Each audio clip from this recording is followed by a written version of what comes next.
Bhimrao, doctor Bhimrao Ambedkar मेरे लिए भगवान के समान है। भीमराव अंबेडकर कुछ ऐसे किए थे जिसके लिए मैं आपके सामने खड़ी हूँ।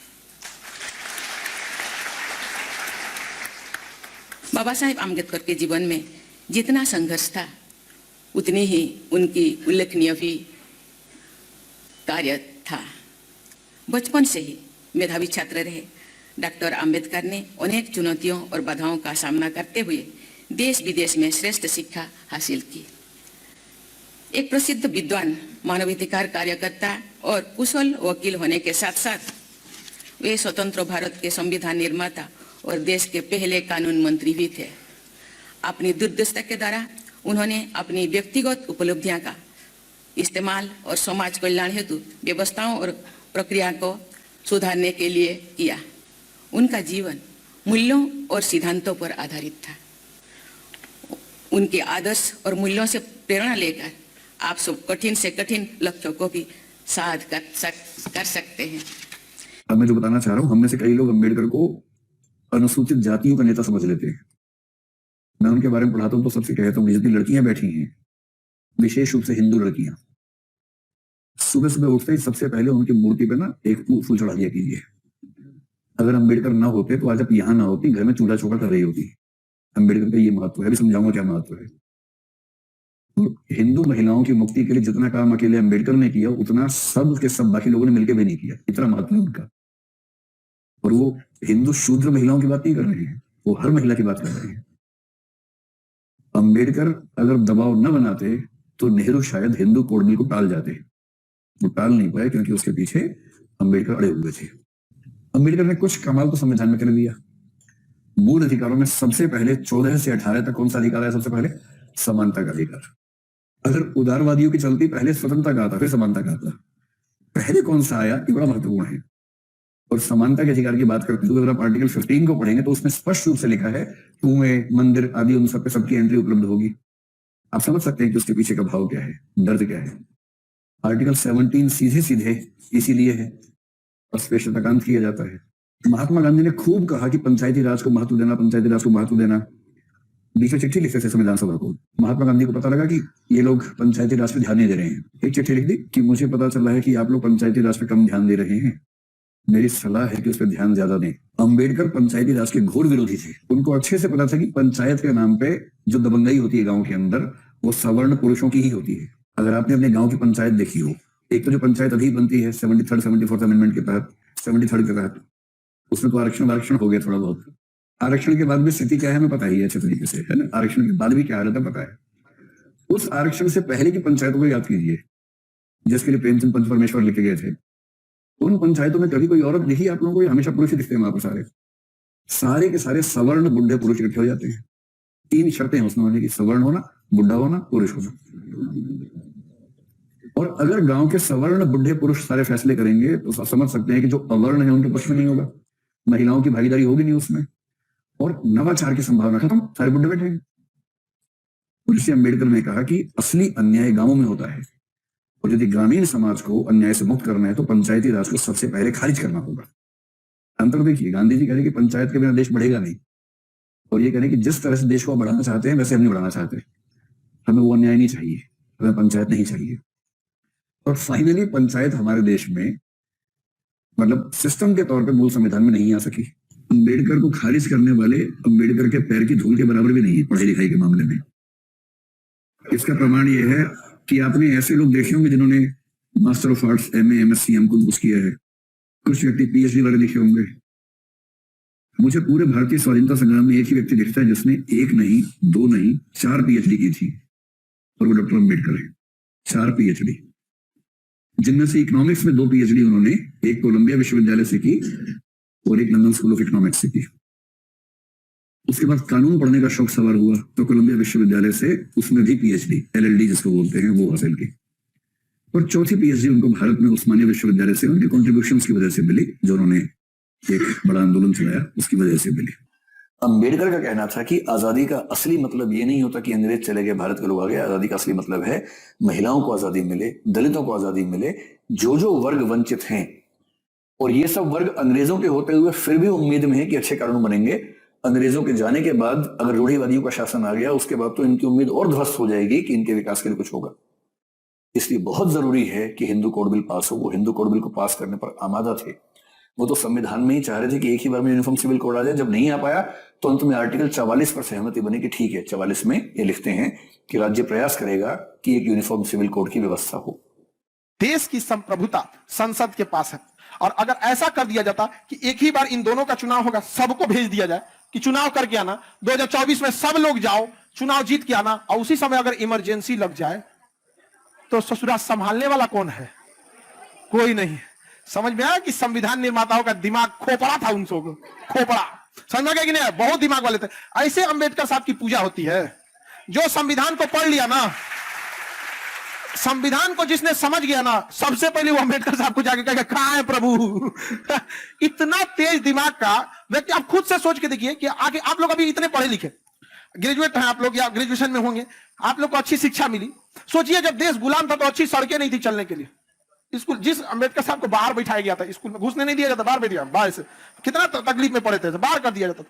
उन्होंने यहां तक ध्यान रखा कि जब आपातकाल लगेगा ससुरा पास कौन करेगा इस सारी संप्रभुता जिसके पास थी तो चल गया वोट मांगने। संप्रभुता थी जिसके कहा चल गया वोट मांग। इसीलिए कहा गया तो राष्ट्रपति साहब आपका इलेक्शन अलग होगा, तो वहां राष्ट्रपति बैठल रहेंगे, राष्ट्रपति तुरंत मंत्रिमंडल के सिफारिश पे क्या ला देंगे?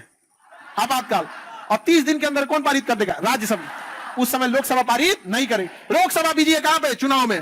चाहे चुनाव 6 महीना हो या साल बर्बाद हो, लेकिन जब लोकसभा चुन के आएगी तो फिर लोकसभा को 30 दिन के अंदर अपना बचा हुआ काम पूरा करना पड़ेगा। बाद में कोई काम करेंगे और वह आपातकाल की घोषणा करेंगे कि नहीं, हमारी अनुपस्थिति में राज्यसभा ने जो आपातकाल का अनुमोदन किया था वह ठीक था, हम भी इसे पारित करते हैं, राष्ट्र के लिए यह जरूरी था। यहाँ पे समझ आ गया कि नहीं आ गया? यहाँ पे तो कितना बुद्धि और कितना दिमाग से लगा के रखा गया। आज के नेताओं को संविधान बनाने के लिए देते सब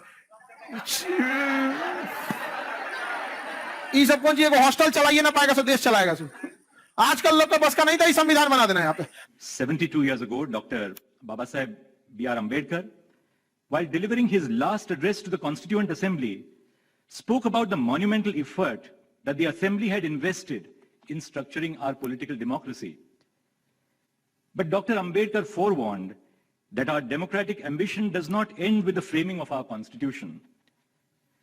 Preserving fidelity to its spirit and committing to a holistic conception of one person, one value was the task of future generations. I wish to use this little time that I have got to expound my own ideas about Dr. Ambedkar and to pay him the tribute which I have been thirsting to pay all my life, and I have been paying repeatedly every time that I have got an opportunity.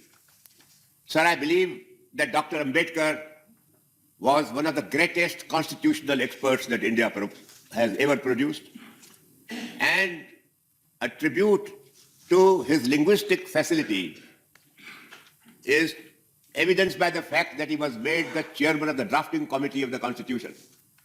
So because he had a control over language which the entire Constituent Assembly could not claim for itself, in spite of the fact that there were a large number of bureaucrats who were assisting the Constituent Assembly in drafting the Constitution of India. Sir, the Constitution that he drafted was the product of the great education that, unlike many leaders in this country, he had received at the University of Columbia, and education which he imbibed for 3 years and then came to India and got into teaching. But sir, again, the same university in Columbia, after his work was over in the Constituent Assembly, they invited him all over again to come to Columbia and to receive the honorary degree of Doctor of Laws from that university, and which they gave it to him 1952. And the greatest cause of that recognition and honor done to Dr. Ambedkar was the work which he had done on the drafting and the promulgation of the Constitution of this country. But I would want to take this further, Raghav, if I may, and say that if you look at his contributions, one has to go beyond the question of the Dalit community. That was very important in many ways, it defines it. But look what he did in his craftsmanship of the Constitution. I mean, it's striking. Yes, there was already a template in the 1935 Government of India Act, and yes, there were some very fine legal luminaries.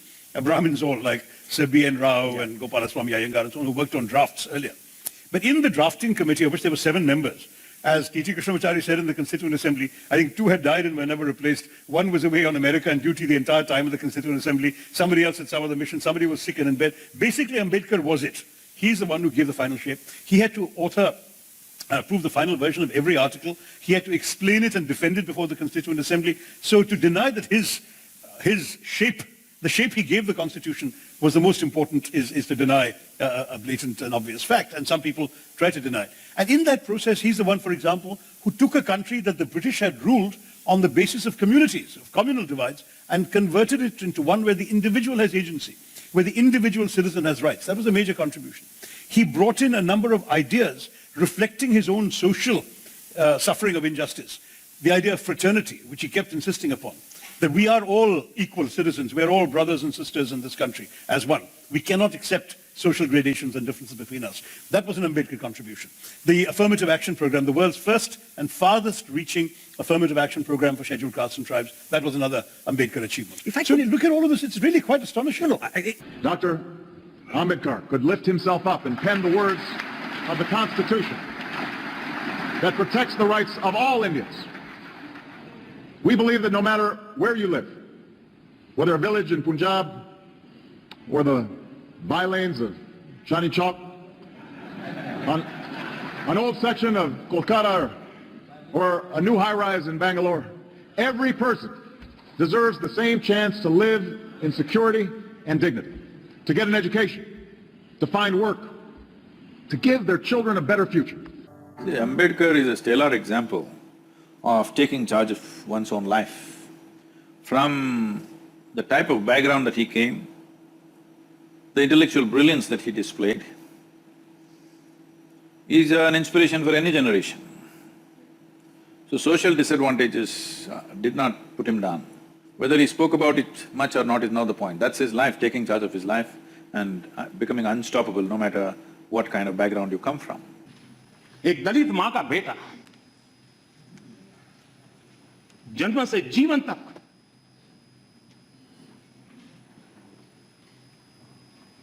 सिर्फ यातनाएं झेली, अपमानित होता रहा, उपेक्षित होता रहा, डगर डगर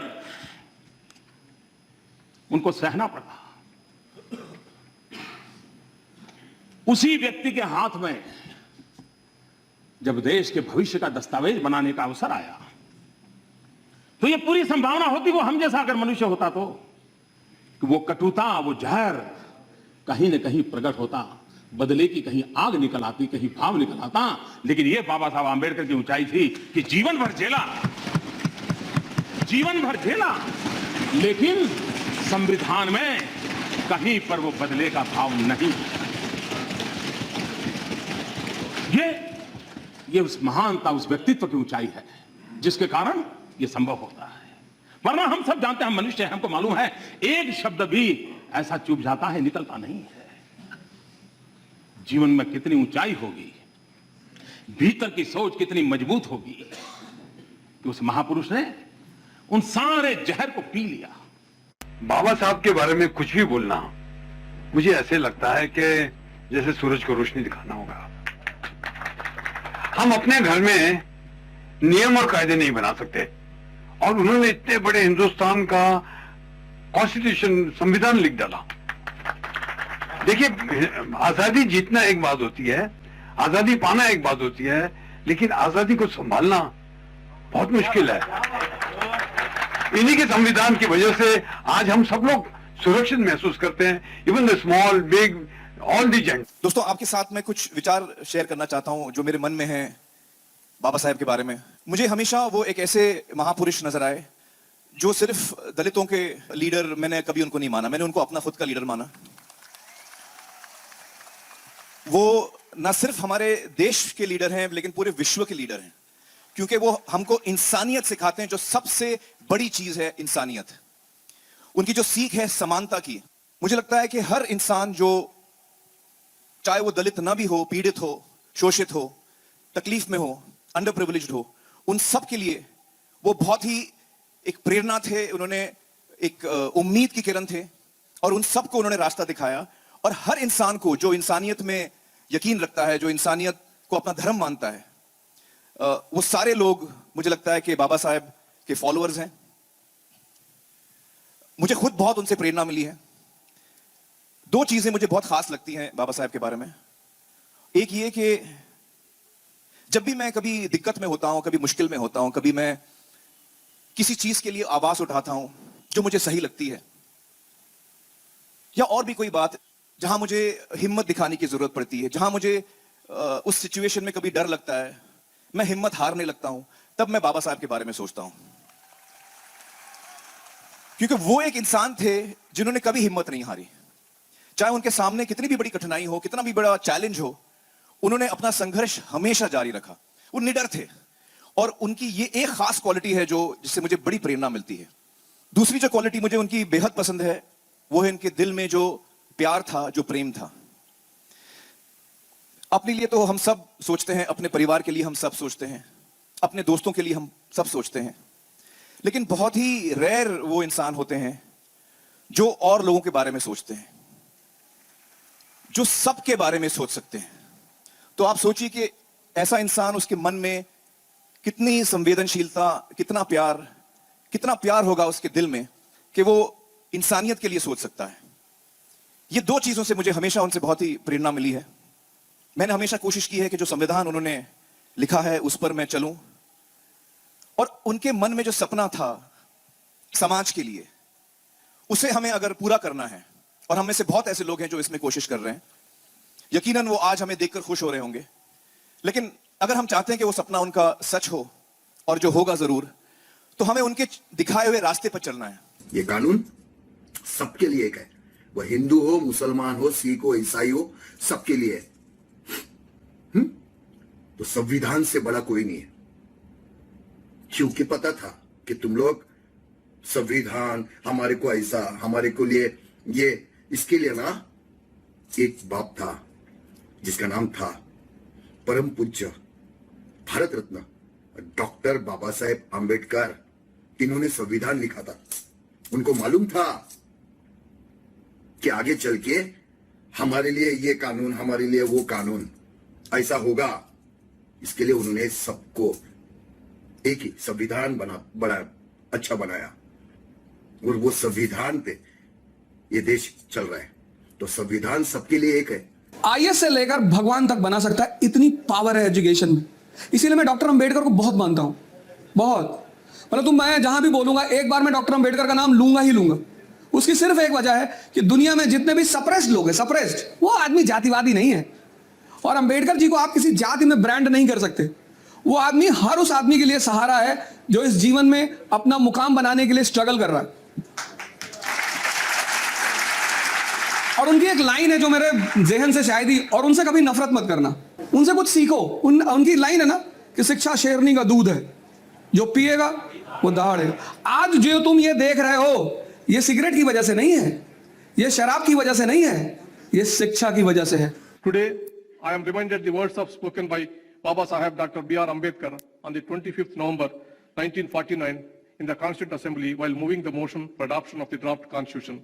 I quote, "However good a constitution may be, it is sure to turn out bad because those who are called to work it happens to be a bad lot.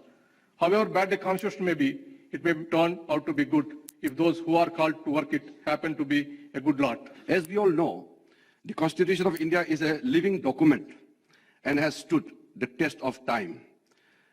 This sacred and sacrosanct document, delivered under the able guidance of Dr. B.R. Ambedkar, and often described as the world's finest constitution, reflects the dreams and aspirations and values of the people of India, and testifies the fact that the people are the ultimate source of all the authority. That is, the sovereignty lies with the people of India. Greatest Indian jury. I think that it's very important that we revisit him at this time as the greatest Indian, because what he gave our people is justice and equality, justice to those who had historically been denied justice. And we can only call ourselves a civilized nation if we work towards repairing the harm that we have caused generations of people. So, adab and salam, Dr. Bhimrao Ambedkar. I think today's generation has learned about Baba Saheb Ambedkar only through their textbooks, and I think this will reintroduce them to his greatness and what he has done for our country. So I think it's a wonderful thing, and hats off to Mr. Ambedkar. Arshad? When we were growing up, for us, Baba Saheb Ambedkar was an intellectual who gave India one of the finest constitutions that we've ever had. And I hope that is how the generation after ours remembers him by. And I hope contemporary India allows the next India to remember him as the intellectual he was, and for the sense of equality and a fair play stood for, not for anything else. Amitabh Bachchan, are you surprised at all with the choice of B.R. Ambedkar as the greatest Indian since the Mahatma? No, I'm not.